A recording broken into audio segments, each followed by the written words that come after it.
दोस्तों नमस्कार, मैं हूं शारिक और आप देख रहे हैं 4PM न्यूज नेटवर्क। आपको बता दूं इस वक्त राजधानी लखनऊ में अपने विवादी बयान से सुर्खियों में जाने वाले स्वामी प्रसाद मौर्य, मैं इस वक्त मौजूद हूं लक्ष्मण टीले मंदिर पे, जहां पे हनुमान लेटे हुए जी का मंदिर है। आप हमारे पीछे देख सकते हैं कि यहाँ पे किस तरह से यहाँ पे रेड क्रॉस का निशान लगा दिया गया है स्वामी प्रसाद मौर्य की जो है फोटो पे, और यहाँ पे अधर्मी स्वामी प्रसाद मौर्य का जो है इस मंदिर में प्रवेश वर्जित कर दिया गया है। तो अब जो मंदिरों में पोस्टर लगाए जा रहे हैं, इसी पोस्टर पे हम बात करना चाहेंगे। जो यहाँ के अध्यक्ष विवेक तांगली जी वो यहाँ मौजूद है, हम उनसे बात करते हैं कि स्वामी प्रसाद मौर्य का जो ये पोस्टर जारी किया है इस पे क्या कुछ कहना है उनका। जो व्यक्ति धर्म को ना माने उसे अधर्मी कहते हैं, और धर्म स्थान पे अधर्मी का क्या काम। तो इस स्थान पे जहाँ पर हनुमान जी साक्षात विराज रहे हैं, जहाँ पर राम जी और लक्ष्मण जी उनके कंधे पर हैं, तो जो खुद धर्म की रक्षा करने के लिए हनुमान जी निकले। आपने देखा कि किस प्रकार से महाभारत में अर्जुन के रथ पे हनुमान जी विराजे और अर्जुन और धर्म की रक्षा हुई। उसी प्रकार से आज के जो प्रत्यक्ष देवता हैं हनुमान जी महाराज, उनके समक्ष अगर कोई अधर्मी आएगा तो वो क्या करेंगे वो आप समझ सकते हैं। तो इस मंदिर में वो ना है वही उचित है। इस टाइम अगर राजधानी लखनऊ की बात किया है, देश प्रदेश की बात की जाए, पूरे में सुर्खियों में बने हुए हैं अपने विवादी बयान के बाद से। इसमें कुछ हिंदू महासभा ने और साधु संतों ने कहीं ना कहीं अपने स्थानीय थानों में मुकदमे दर्ज कराए। तो सर, क्या आपने भी अपने स्थानीय जो है थाने में कुछ कोतवाली में आपने कुछ दर्ज कराया है, मुकदमा लिखवाने की तैयारी दी है? जी, अभी हम लोग ACP साहब के यहाँ जाके और मुकदमा दर्ज करने के लिए और विधिक कार्रवाई करने के लिए पत्र दे के आए हैं।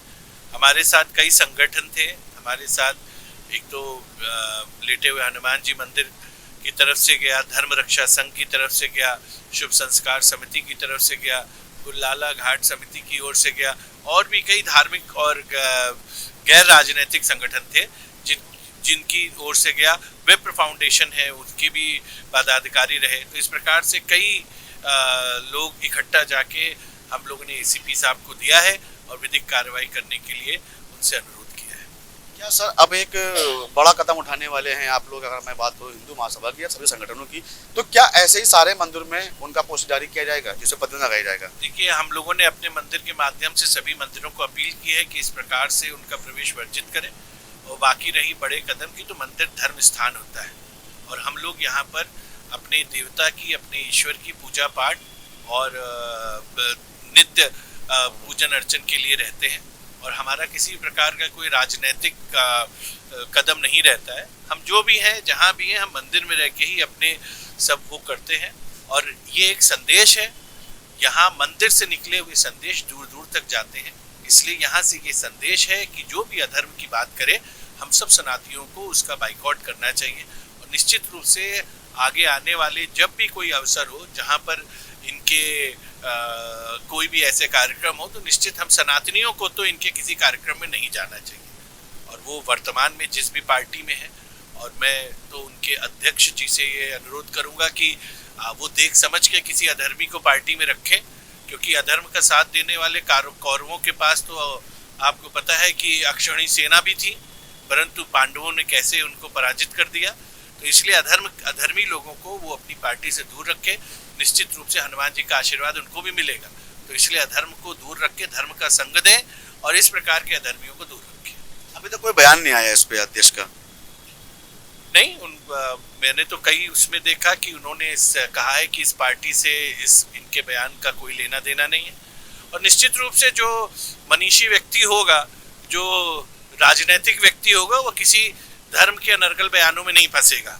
और जैसा कि अधर्मी व्यक्ति की बात करें तो इनका तो इतिहास ही गवाह है कि ये कभी इस दल में कभी उस दल में, और दल दल दल दल दल दल तो दलदली में है वो, और भगवान चाहेगा दलदली में रहेंगे। तो अब क्या करें, दलदल में फंस चुके हैं। अब निकालने वाले तो हनुमान जी हैं, और हनुमान जी से भी उन्होंने जो है बैर ले लिया। तो अब कौन निकालेगा ये तो हम नहीं समझ सकते।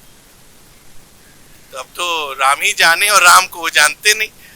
तो अब तो समझ में नहीं आ रहा। हम लोग तो जब अंतिम क्रिया में जाते हैं, या जब व्यक्ति का ये जीव चला जाता है, तो कहा जाता है राम नाम सत्य है।